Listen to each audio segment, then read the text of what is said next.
talk about Milan. Let's do it. Because how are they doing in the Serie A? Well, Serie A, they are how many points? Like 7 or 8 points behind. Let's see here. Napoli 8 points. Yeah, Napoli. I don't know, but I mean, we had them in the Champions League. I was like, what the? They were in great form in Champions League. They're in great form in Serie A. Let's be honest, they're surprising people because of the players that they've lost, even though they were older players, Koulibaly, Insigne. So top players historically on their club, but they've replaced them, and young kids have come in and just, destroyed on the field. Now, Milan's still in it. Even Juventus has crept up back into third place.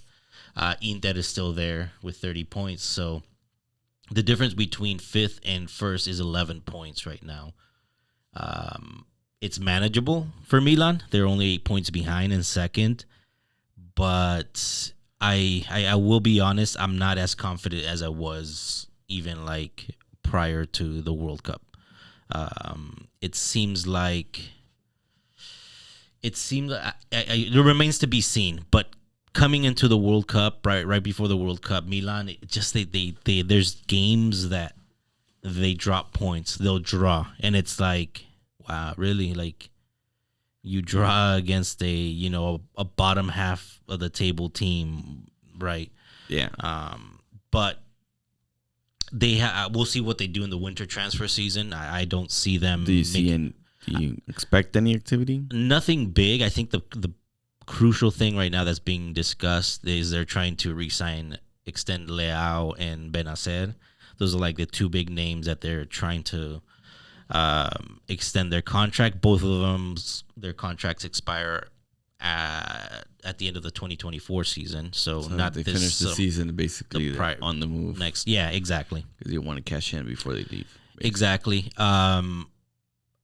Based on recent history, it doesn't look like Milan extends their top talents. Donnarumma, I'm blanking out on the other one Kessie. It seems like they're just not willing to budge on paying high salaries. I'm sure Liverpool's has been in similar positions because they're not a city, although at probably a different level than Milan.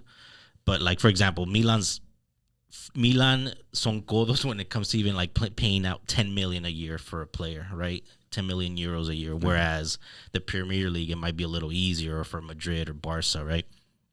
So I'm concerned to a certain extent, but and then I'm also concerned because if they were to lose Benacer right now, yes, they have Tonali in those two defensive mid positions, but they don't really have much depth after that. Although Pobega, who is the other Italian kid that's kind of coming up, he seems like he stepped it up a notch because of that. Because he probably knows that Benacer might be on the move, and it's his turn to step up. But even after that, after Pobega, Bakayoko hasn't really gotten playing time. He's probably going to be on the way back to Chelsea from loan or get sold somewhere else.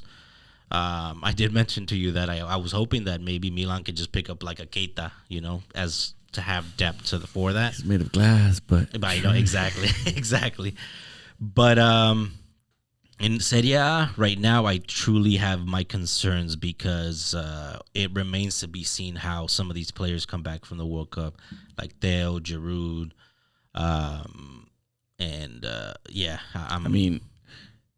sounds like, for example, you guys have a good team, right? But a good team for the Serie A. Serie A, yeah. Yes. But I think you guys definitely need some depth. Oh, no question, yeah. And now I'm starting to feel it. Whereas maybe even a year ago, the youth depth that they had looked a little brighter. Whereas now even some of them have started to slack a little bit. They're not really playing in great form. Injuries obviously don't help. But, yeah. Just know that Milan's not going to be a club that's going to be spending for an Mbappe or something like that. Right. No, they've never really ever been when that. they get Haaland. Don't they Haaland? Yeah, exactly. Like, I wish they were in the market for a Haaland, but he screwed everybody and went to City. I know. City gets. I mean, you're looking at the table. Napoli, Milan, Juventus, obviously behind Milan, and yeah. Lazio and Inter. Do you see Milan winning it?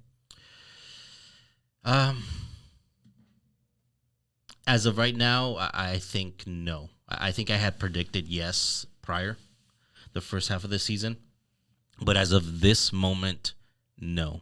They need to come back in these next matches. I think their first match back in Serie A is January 4th against Salernitana, who is Memo Ochoa's new team. Yeah, I wonder if he's going to start. That'd be actually pretty cool now that I think of it. I'm pretty sure Salernitana their next match. Correct me if I'm wrong in the comments. But, oh, yeah, it is Salernitana. Yep. Yeah. So these matches against like a Salernitana, there's no more draws. Like, you have to win those matches because it looks like Napoli is not slowing down. Now, historically, Napoli has been in a similar position where, like, halfway through the season, it seems like they're destroying. And then second half of the season comes, and then Juve overtakes them, and they slack off. Yeah. So I'm hoping that it's the same thing this time around, and Milan just keeps pace, doesn't drop stupid points. But yeah, we'll see. So to answer your question again, I'm not too confident right now.